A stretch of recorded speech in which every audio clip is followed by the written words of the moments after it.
Which digital grading apps can you trust?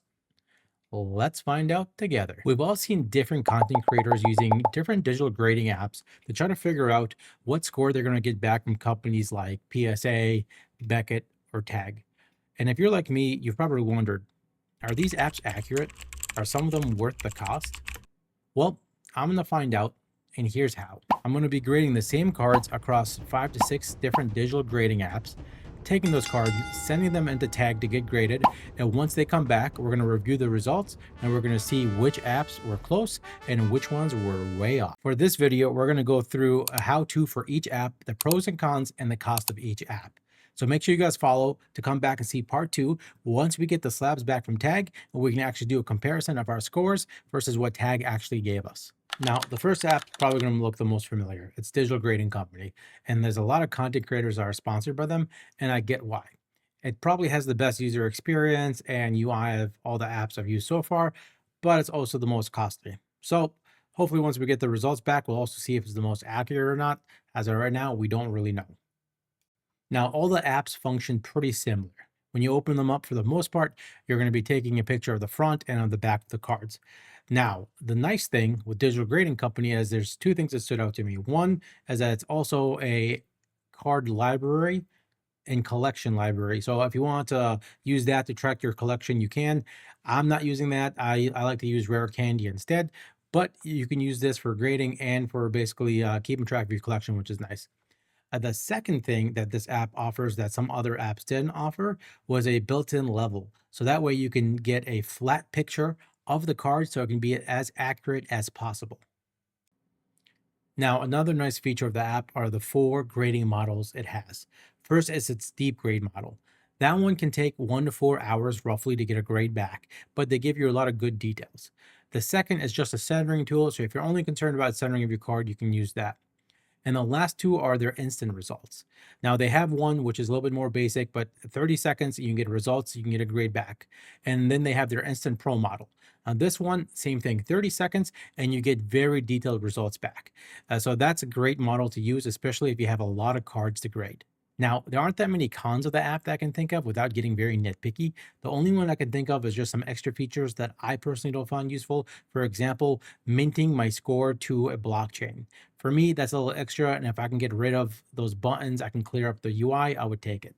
Now, let's talk cost. Like I said, this app isn't cheap. It ranges from $4.99 up to $14.99, plus additional credits you have to purchase if you want to use those instant grade models. So it's the most costly, so we're gonna have to see if it's really worth it or not. Now, the next app we're looking at is Holodex, which this app, I found it actually pretty similar to Digital Grading Company, just with some minor differences. It also has a pretty clean UI. You can also build your collection in the app as well, just by scanning the cards, which is nice. And also, when you're trying to get it graded, they also have built-in levels on the screen, so that way you can get a flat picture of your card. Now, let's talk about one of the major differences, which is also one of the biggest cons, and that's going to be grading speed.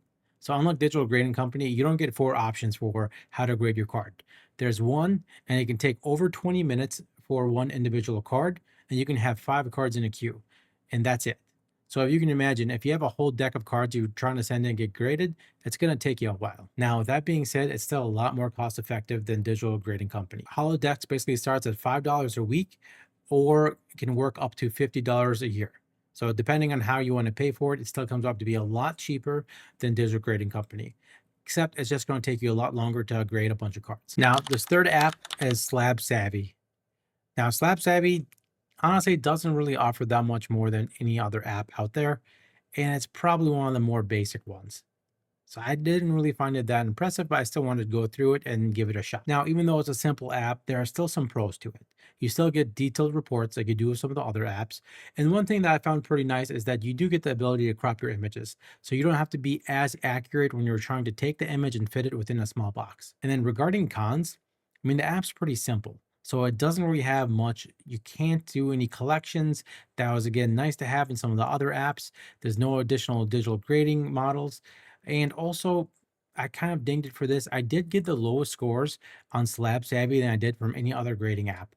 Now, we'll see if that's maybe accurate or not. I doubt it because these cards are brand spanking new. So let's see, I guess, what the data says. But right now, I do have this comment at the bottom of my list. Now, regarding costs, you're looking at $9.99 a month or $49.99 a year. Very similar, if not almost exactly the same as Holodex. So in that case, and again, this is just my personal opinion, I would rather go Holodex than SlabSavvy if you're looking at costs. Now, app number 4 is Card Grader Pro, and it actually has some pretty cool features, some that I didn't see across all the other apps, and one that was pretty unique just to this app. The first thing that I thought was pretty cool is that you do have the option to choose your grader, meaning that you can get a digital grade based off of PSA standards or based off of like tag standards, which could come in handy because I believe there's some differences when it comes to centering ratios that could play an impact depending on where you're sending your card. Now, the second feature that stood out to me was that they do have a human grade option, which allows a real person to take a look at the pictures of your card and to give it a grade and details on it. Now, I will add that does come at a premium. And a caveat that all the apps I'm reviewing today do have a free version. Now, the free versions typically restrict how many cards you can scan and how long it takes to get a digital grade back. So in this case, I have been using the premium version of all the apps just so we know if the premium versions are worth it or not. Now, the third feature that I also enjoyed that Card Grader Pro has is it does return the eBay cost for the cards that you're scanning after you get the grade back.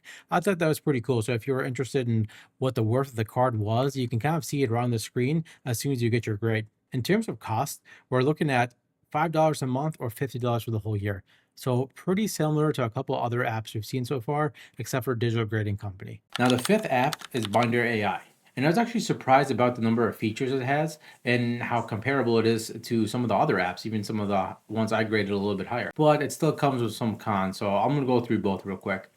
So some of the pros of the apps, it's definitely the camera feature. And you guys might think that's not a big deal, but when you're taking pictures of a bunch of cards, it's pretty nice when you don't have to perfectly align it.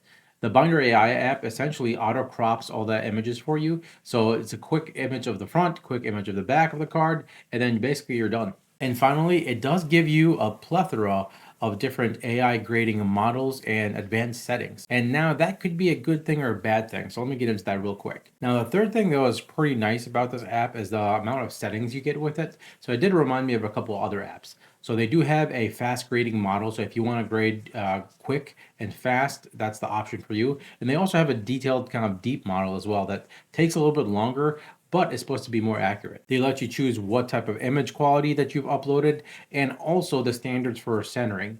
Now, they don't have tag in there, which I was actually kind of surprised about, but they do have GS and PSA. So it's great that they have those options. I will say I don't know if I noticed that big of a difference when I switched between them, even between the fast and detailed model. So that's the thing we're going to have to see if the detailed model is actually that accurate or not, because if it's going to take that long and still not going to get us spit out good results, and it's probably not worth it. Now, the only other con I can think of is that every time after I scan the card and it gives you the estimated value of it, it's supposed to also show you the sales, at least the most recent sales from eBay, but those never seem to load for me. So I'm not sure if that's just a bug or what the issue is. Maybe there's an issue with the API they're using. I don't know, but that's probably something they need to look at. Now, finally, let's look at the cost. The cost is actually pretty reasonable. So we're looking at either $2 weekly, $5 monthly, or $30 for the whole year, which is a pretty good deal. So if this does end up being pretty accurate, it does come with a lot of features and a pretty good price tag. And for our final app, we have Foil Snap. So Foil Snap, I've seen advertised, at least to myself, on IG, and I really wish I never took the time to try it out. First off, you don't even take a picture of the back of the card. It only lets you take a picture of the front of the card, which makes zero sense to me. The back of the card has some impact on your score. So it should be pretty important to take a picture of the back of it. Secondly, the details of it as well. Once you get to report back, I mean, they do give you details, but it's just a written analysis. And it's not that helpful compared to some of the other apps that break it down in different categories with the scores and then details on top of it. Thirdly, the point system seems off. It seems like it's whole numbers. And for some reason, I just get 8s or 9s, and that's basically it.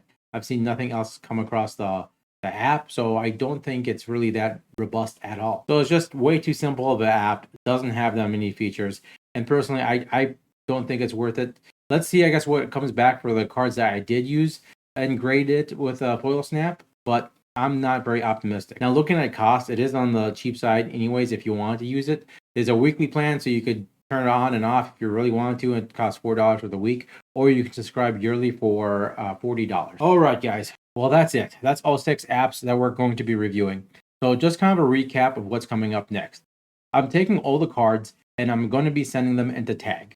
I'm breaking them up so that all the cards don't get grouped together, so I know which one scored what and on which app.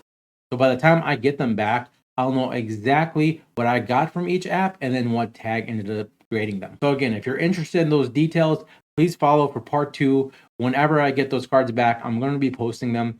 And as possibly a part 3, any 9s that come back, I might end up taking those, cracking them open, and actually sending those 9s into PSA so we can retest and see how many 9s from tag end up being PSA 10s.